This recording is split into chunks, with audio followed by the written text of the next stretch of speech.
Hey, it's your boy Jayhardcore, Hardcore Boxing News. I'm here with Steven So Cold Nelson. How you doing, So bro? cool. How things going, bro? Man, things are going great, man. Just enjoying life and doing what I can to leave a mark on Earth, man. That's a beautiful point, man. And we all should be doing that. Striving to leave Yeah. something on earth, man. Make history. You know what I mean? That's what's up. Exactly. That's good. Exactly. And I try not to just want to be in history. Like it's more so I want to leave things behind that people can, use as a foundation to grow whatever they're doing, even if it's my views and my perspectives of life is passed on and my quotes is passed on to other people to help other people. I I did my job. Much respect. I tell you what, for the people that might have been living up underneath a rock or something like that, tell people a little bit about yourself, who you are. Um, well, I'm born and raised Omaha, Nebraska. North Omaha is kind of a poverty-stricken area. A lot of black people grew up in here, but there's little to no opportunities around here. So I grew up around the wrong people. Um, to get away from it at 18 after I graduate, I had friends dying and locked up for different reasons, and I had to get away. So I went to the military. I was in the military. I started boxing at age 21, but I hit the scene hard. I learned fast whatever I do. People call me so cold because I'm so cold at everything I do. Pick up Ah, things fast. So nice. I picked up boxing and I fell in love with it. I grew up with Terence Crawford, pound for pound champ the world. And when I started boxing, our relationship became stronger. We became teammates and friends at the same time.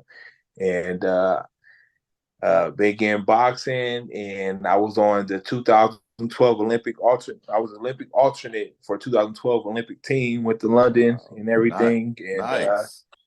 came back from there. And I won every national tournament there is in the USA, from the national USA, the national Golden Gloves, national pals, the ringside tournament, the title tournament, all Army, 4 times, Armed Forces. Yeah, I've won it all. So I'm pro now, 18-0, 15 knockouts. I'm coming back off of a 2-year layoff because I tore my Achilles back in 2021. And I just fought December 10th on Terence Crawford undercard. I had a first round knockout, looked great. And I'm back on the scene and I'm just trying to move my way back up top where I belong and show the world along the way why I'm so cold. Not just in boxing, with just everything in life. When it comes from, being a carpenter, a barber, a comedian, a pilot, artist. I do it all. So I feel like I Tattoos. can tattoos, everything. I feel like I can just inspire people across the board.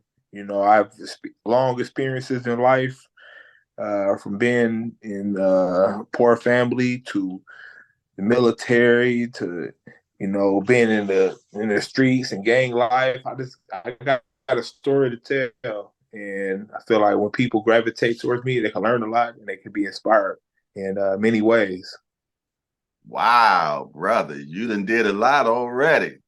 And Yeah, you're 18 and 0, 15 knockouts, a 83% knockout ratio, and nobody want to fight you. yeah, man.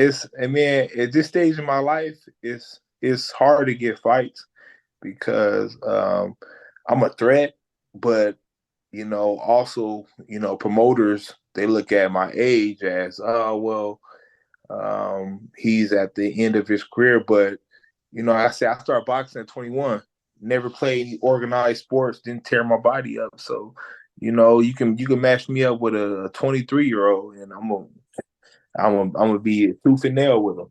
Right.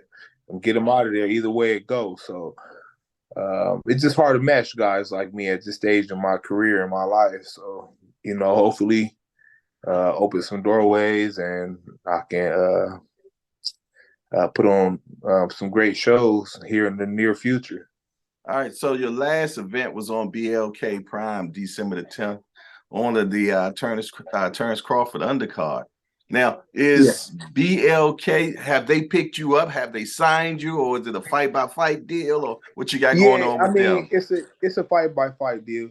BLK Prime is new, and they're not trying to sign any long term contracts. Which Right. is good for us Which is fighters very because good. Yeah. it's very good because we're not having a long term reputation in the boxing world. We signed with them, and then now I'm stuck with them. You know, depending if they go up or down. So you don't know. You don't know whether they're gonna go up or down. So That's it's good to do fight by fight. I agree. Um, yeah. So I'm just I'm looking for all opportunities, man. I'm just trying to you know do what I can while I'm here in the game. Uh, get in and get out and move on and do a lot of great things for the young up and coming uh, youth of Yeah, our next generation. So I see you be doing a lot of things like that. From what I understand, you just rented out the theater and had the B&B Academy kids come and watch Creed. How was that, yeah, man? yeah, because I'm the executive director of B&B Sports Academy, Okay. which was founded by Bud and Bomac Oh, Mac. Yeah. B&B, B&B. and but I've been around and helped build it from the beginning. So when a position came available and we got the funding to get executive director, I was the best fit for the job. Nice, And since nice. I've been there, I've been building programs and trying to do my best to give the kids what I see is best for them to grow as people, not as just boxers or wrestlers or MMA stars. Like just grow as people. So I've just been trying to do what I can to show them that it's more than just fighting, getting in the ring, and coming to the gym and training. They could be inspired in so many ways. Wow, wow. I like that. I like that, man. I like that a lot. You also built a entertainment mobile as well, man. Tell us a little bit about that, bro. Oh yeah. Last summer I just like I told you I'm good with carpentry, Right. and I just had an urge to build something. I'm like, I want to build something, and I've been doing like handyman work and doing little, arts and crafts projects and building tables and fireplaces and you know um bars and stuff for people, fixing things in people's houses. But I'm like, I want to build something big. Yeah. And my initial thought was like, I'm gonna build me a mobile home from scratch. But I know how I am. I do something and then I'll just sit on it, just sitting around. I got a lot of stuff on my property that I just did projects. I'm like, you know Mm-hmm. what? Having a mobile home that I'm not gonna really use, I'm gonna do something else. And I just gave it time. And one day somebody was talking about having a family reunion, and they needed some stuff to do for the family reunion, trying to come up with ideas. And it just clicked in my head, like that'd be dope to have like a trailer where you pull up and you got everything you need on it. So I took this flat trailer. It was a flat trailer for it was a car hauler trailer. You put cars on it. And I said, you know what? I'm gonna build this into an entertainment center on wheels. Mm. And it got everything from I got 3 TVs, two 65 inches, an 86-inch TV on it, video games on all 3 TVs, dart machine, got a basketball hoop on the back, and then I got every type of sport ball inside the boxes on the back, football and flag football and soccer and kickball and Mm. dodgeball. I got a blow up house you pull out the back for the kids. Nice, It got nice. it got all kind of board games and laser tag. I got a slushy machine inside, and just I could pull it up to a family event or a birthday party or a family reunion or anything, and people can just enjoy a whole bunch of activities. Nice, nice. Matter of fact, I'm gonna make sure I cut in the picture of that because I do have it. I'll cut it Yeah. in this video so people will be able to see your work because you're handy with your Perfect. hands. You can. I Yeah. heard you're a mechanic. You do everything. But Yep. And I built it all from, from scratch. scratch, Yeah, from the counters to everything. This and nice. never had any school of it. I just picked it up and, and figured it out. So Some it's people really are dope. naturals though, but they said that's how it was Yeah. about you in boxing too. Remember they Yep. said when you first came into the gym, the guy asked you how long you been boxing. You're like, I just started this week. He like, no, when did you come back? You were like, no, I just started. Right. He's like, He was oh just man, you're a amazed natural. at it. Like I'm just one of them people that I'm very observant. When I see somebody do something and I'm interested in it, I don't feel defeated. I feel like, you know what? If he can do it, I can do it. So I'm gonna figure Right. out what he's doing That's right. and look at every mechanic of his body and what he's doing to accomplish this. And I'm gonna do the same, or That's even my better. I believe the same thing. If you did it, I can do it. That's my belief. You Yeah, know what I mean? yeah, Hey, moving on into some boxing, right? I yeah. see you mentioned Edgar Berlanga, and you're interested in getting that fight. Let's talk about that, man. He's not at top rank anymore. He moved with Eddie Hearns now. So you think that Right. fight might be possible now? What do you think? I mean, when it comes to that fight, I would love that fight because the reason why is not because he's the man, but he's in that perfect space and has the following where we both win, lose, and draw can benefit from it. So it's hard for me to get the fights like the Canelos and the Charlos and the Andres and stuff like that until I prove myself. And he's in that perfect spot where I can prove myself. You know what I mean? I can fight him, and everybody who's been watching him, I win. They're like, oh wait, who is this guy? And on top of that, um, I feel like I had the NABO WBO belt, and for my injury, it was vacated, Right. and he fought for a vacant title that was mine. So I'm like, hey, that's my belt, bro. Let me get that back off of you. Let me get that work. Right. Exactly. And that's Exactly. how I feel about that. Like, yeah, that's my belt. Like, I need that. I need that back, so I can get right back on the same spot I was at before my injury happened. I don't blame you. I would want it back. Okay. Let's say Yeah. that you couldn't get that fight. Who would you want next? I mean, call them out. Talk about it, man. Man, like when it comes to names, it's so many people out there, but I could tell you the type of fighters I want is people with names. I need some significant fights now. It's no more fighting these guys who are a challenge or they have an okay record. I need some guys that people know, people following, people be like, dang, Steven Nelson beat whoever, blase, man, there's so many names out there, but that's the level. I need that. I need them gatekeepers to come out, or them people who are up and coming as well, because I'm willing to fight undefeated. Right, right. I see that your Wi-Fi. I'm not seeing you no more. I mean, I see you, but you still. Can you hear me?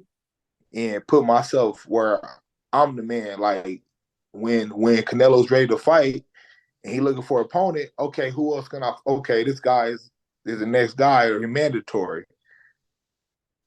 Right, right. Oh man, this Wi-Fi.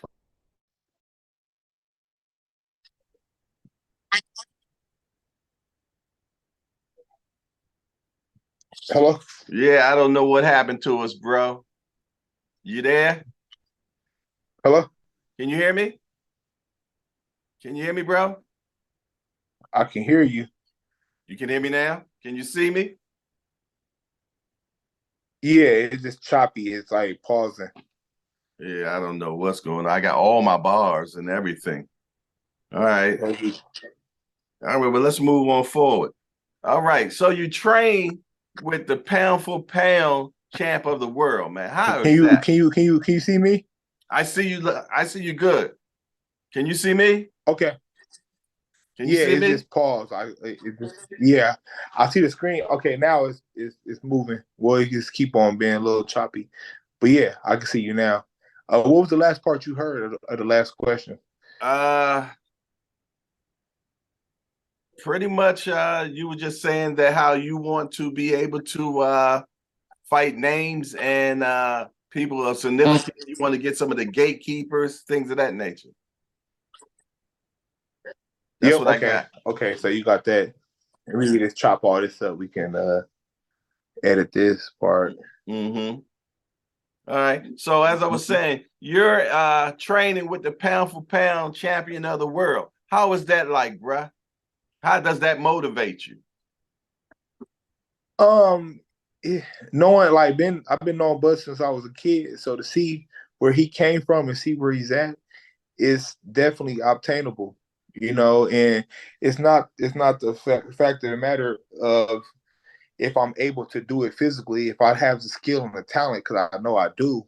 Now it's about finding the right promoters and the people to believe I can do it as well, and actually give me the chances to do it. So he's shown me the blueprint, and I was, honestly, I was part of the blueprint. A lot of the Right. things we've done, the training and the training in Colorado it was all a group effort. We all play our part in making this happen, and I feel like I just need the same opportunities, and I'm gonna make it happen. And I'm pretty much sure anything that he can do to help you make it happen, he's going to definitely make sure that. Yeah, yeah, that's why. Like he told me, like we both are free agents. But even when we was with Top Rank, I got that deal because we always said, bro, you swing, I swing. That's right. That's our slogan. That's my boy. Like if he got opportunities for me, he gonna give them to me. So when he fought BOK Prime, they said, who you want a card? It's definitely Steven, no matter what. And then this next card, whatever next fight he had, I'll be there too. Yeah, man. So I just go ahead. yeah, he just do what he can to help, and it's just like I said, it take a village. It take more than just him helping me, because you have to have the same energy from these people who have the control of the networks and the promotion companies and stuff as well. But there's only so much that Bud can do for me. Nice, nice. And you said you and him grew up together since kids, so y'all been together since the sandbox, huh? Yeah, I've been Bud when we was younger. And he used to go around and Come on, like tell when he us a said we Bud was story. like Bud, like he used to go around and he always been a boxer. He already knew Bud as being a boxer, so he would come around and just play with us and like hit us like in the arm. He'd be like, man, he over hit you hard. He hit you in the right spot. You like your arm go numb.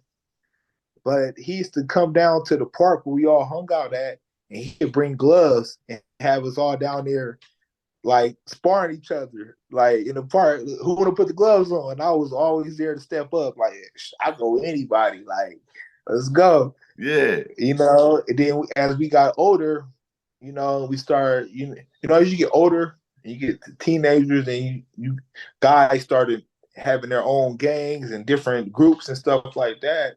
And I had issues with certain people around the neighborhood, and shoot, me and him, we had a big brawl together where he helped me out. Like, and look, we was knocking dudes out. Look, I was 16, 17, and we was at the gas station after a party, and I got into it with some guys, and they was jumping me, and Bud come out of nowhere, and he just knocking dudes out. Boom, boom. I'm like, who is dropping these dudes? I look up, it's Bud.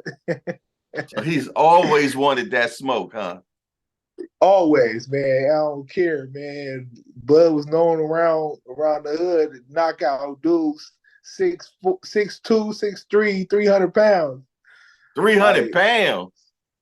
man, big dudes. Like even now, like when we like me and Bud spar. So it's funny to me when people say, "Oh, Terence is a small welterweight. He's small. Like he gonna have problems with Spence. Errol or the guys at 154. I'm like, man, y'all don't understand, dude. He's sparring me. He's sparring other, like, ever since he was in the amateurs. There wasn't other guys around here that he can work with that can take his power and his speed too. So they would put him in the ring with bigger guys.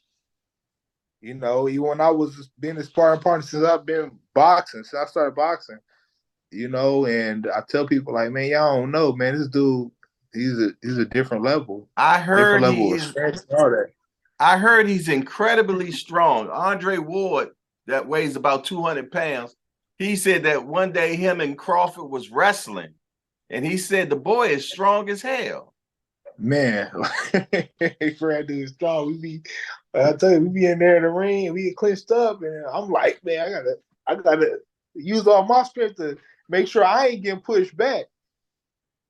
Or I had sparring partners come in, I spar my sparring partners, and he be sparring the same dudes, beating them down. Like, so size, I'm like, man, that size shit don't matter, man. People Means nothing, huh? bring that up, man. Yeah, that stuff mean nothing. Wow. Do you think we ever gonna get that fight, him and Spence?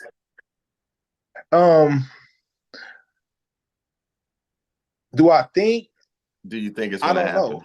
I hope we do, because I mean, I would love to see that fight, man. All the scenarios and everything they put out there in the media, I don't even argue it anymore, because a lot of smoke and mirrors. Yeah, a lot of people try to put it on Bud and say, hey, Bud ain't trying to make this, he ducking this. I'm like, man, do y'all understand? Like, this dude, still to this day, like, I can't speak on certain stuff, but he's still trying to make stuff happen right now. I believe that. I was just interviewing with Greg Hackett, and I said, I've been around boxing a long time. And lately things been very, very quiet. So when things are quiet like this, that tells me negotiations are going on. And I'm not asking you. I'm just telling you what I think, and because that much I can say, yes, they are. And the thing is, I don't even speak down on Errol. I don't say, oh, Errol don't want to fight Bud. No, I think both of them want to fight. I think Errol wants to fight too. Yeah. Errol wants to fight too. But when you're signed to somebody, when you have an advisor or promoter, it's not what you say, because you are a tool now. This guy, Al, and his people is controlling the whole narrative. Yeah. And they may not see fit you fighting Bud right now, or want to see it right when the fans want it to happen. It's so many strategic things going on that people don't understand. Yeah. And they point fingers, oh, it's Bud, it's Errol, it's this. It's not these people. You know what I mean? It's the people that's above them. That's control. It's the higher ups. That's right. I'm gonna tell you, I decipher little things. And they were talking about how Spence supposed to been fighting Thurman, and now I heard nothing else about that. So that made me think, you know what? Negotiation is going on, and they don't want to announce this just in case this just might happen. Because I know Bud wants it. I know Spence wants it. I don't think neither one of them fellas are scared of each other. Not one bit. No. But yeah, it's the business is what's holding everything down. You know what I mean? So it's all about strategic. It's all about strategic planning. Right. It's the same. It's the same perspective as when we look at the government. It's not about what you see on a surface level. There's so many things they put in front of us to distract us. Yeah, when they got other things. It's called wag the dog. That's a station they call it. It's called wag the dog. Yeah. Yeah. Y'all sitting here arguing right here about who's ducking who. The whole time they putting this stuff together, this strategy together to make y'all believe one. Exactly. You know what I mean? So exactly. I just sit back now. I used to get online and waste hours just debating and going back and forth and showing receipts to fans. And then I realized, like, dude, why am I wasting all this I used time to see you. Energy? I seen you get online. I seen you get online arguing with fans. I'm like, what am I doing, man? You know what? Y'all can have it. Say what y'all want to say because eventually it's gonna all come out. It always come out later Yes. on. It may not Yes. be tomorrow. It may not be next week, but it's going to eventually come out. That's right. It's like That's everything right. else that happens in life. That's right. You know? So You're so true. You're so true. Hey man, I heard you make your own gear and everything, man. I mean, what don't you do, bruh? okay, that's a good question. What don't I do? Because I think anything in life I can do. The only thing I say that I can't do that I would love to do is sing. If I can sing, I'll be can a you sing? complete jack of all trades. No, I feel like this. I feel like singing is one of those things where if you train your voice at a young age and you go through singing lessons and you know how to carry your voice, just like anything else, you'd be good at it. So, I mean, for me to be 34 and wanting to sing now, it's like, nah. Um, but I feel like if I would have looked into it when I was younger and had the same view of do whatever you want to do at a young age, I'd probably be a good singer right now too. I like it. So, but yeah, I question. make my Go ahead.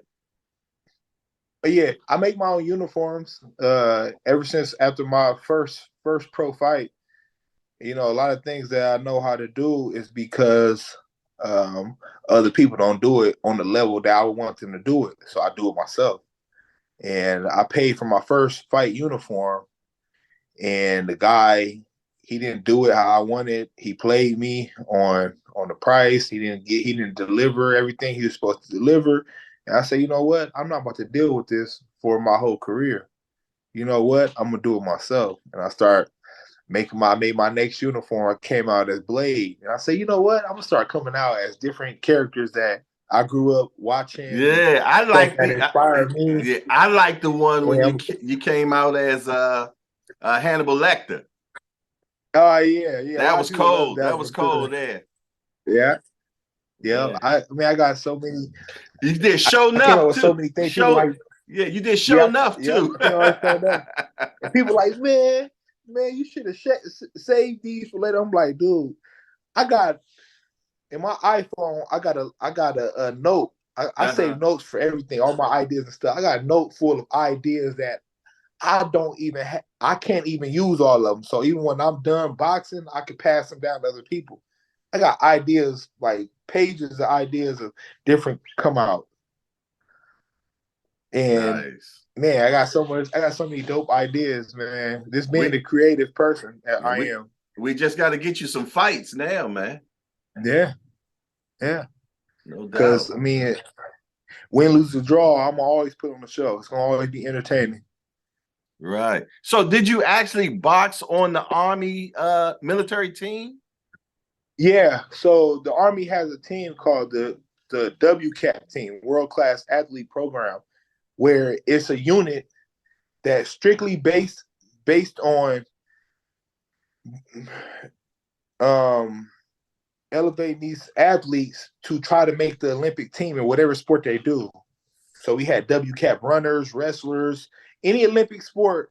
If you're in the top 6 or the top 4 of your sport, then you can be on the WCAP team where your job is strictly training and traveling the world in different tournaments to try to make the Olympic team. Nice. And you get paid as a soldier.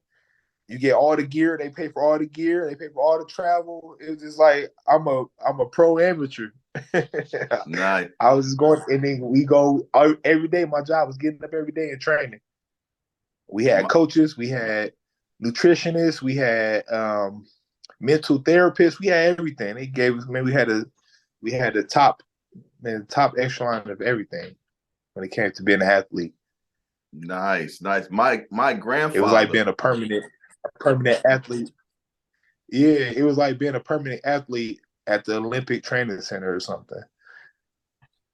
My grandfather actually he boxed on the Army boxing team. He was a heavyweight fighter. My grandfather. Okay. Yeah. So, I just found that out like 2 years ago because my grandfather on my mother's side, but I never really, knew too much about him. But one of her brothers sent a picture of him just when he had just finished winning a match and he was fighting for the honor. That's dope. Yeah, I mean, it's kind of funny, man, because it's in my blood, you know what I mean? And now I got a 12-year-old that's boxing now too. So yeah, that's good. You gotta start young. No doubt, man. Because you started at what, 21? Yep, 21. I was 21 years old. I was a grown man. Just starting. Yeah, but I tell you, you've been putting hands on people I though. Yep, I just accomplished so much, man. All right, well, listen there, brother. I know that you are a busy guy because you do everything. So before we end this, I want you to let everybody know where they can follow you at on your social media platforms and what else you want to say before you leave. Yeah, man. So, I mean, I'm a jack of all trades. I feel like people can be entertained and inspired in so many ways by following me. Even if it's comedy, I got a lot of comedy skits, and I post a lot of my work and the things I do. So you can follow me on Instagram, Steven Nelson Boxing. Same thing on TikTok, Steven Nelson Boxing. And then I have Facebook fan page, Steven So Cold Nelson, and Twitter. I have So Cold Nelson on Twitter. So you can follow me, and I promise you that you'll be entertained. Man, you know what? I really appreciate this interview with you, brother. You gave me a good insight about you. I mean, I've pretty much learned a lot about you anyway, and I follow you as well. And I love seeing you fight. So, but you let me know just a little bit more about you, man. And I appreciate that. Yeah, I appreciate the support, the opportunity for me to, get on here and talk to the people. I feel like we can network and, just get more people around to know who Steven So Cold Nelson is. And the same with you. I can share and get everybody that's following me to follow your platform. I appreciate that, man. And I appreciate the opportunity. And I will do exactly the same thing. And we'll just keep on working together, my brother. Yes, sir. All right. Well, this is Jayhardcore, Hardcore Boxing News with Steven So Cold Nelson. And we out of here. Yes, sir. We out.